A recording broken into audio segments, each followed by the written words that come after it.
ছাত্ৰ ছাত্ৰীসকল তোমালোকক মোৰ চেনেললৈ স্বাগতম জনাইছোঁ। আজি তোমালোকৰ বাবে মই লৈ আহিছোঁ BA 4th চেমৰ ভাষা বিজ্ঞান পেপাৰখনৰ ছেছনেল এক্সাম 25ৰ কুৱেশ্যন পেপাৰখন। আহা আমি ভিডিঅ'টো আৰম্ভ কৰোঁ।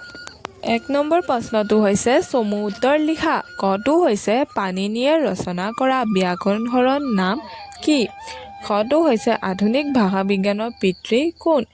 গটো হৈছে গঠনাত্মক ভাষা বিজ্ঞান বুলিলে ভাষা বিজ্ঞানৰ কোনটো শাখাক বুজায়?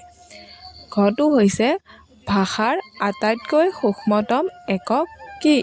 2 নম্বৰটো হৈছে চমু উত্তৰ লিখা। কটো হৈছে ভাষা বুলিলে কি বুজা? খটো হৈছে ভাষা বিজ্ঞানৰ দুটা শাখাৰ নাম লিখা। গটো হৈছে মাতৃভাষা বুলিলে কি বুজা? 3 নম্বৰটো হৈছে যিকোনো দুটাৰ উত্তৰ লিখা।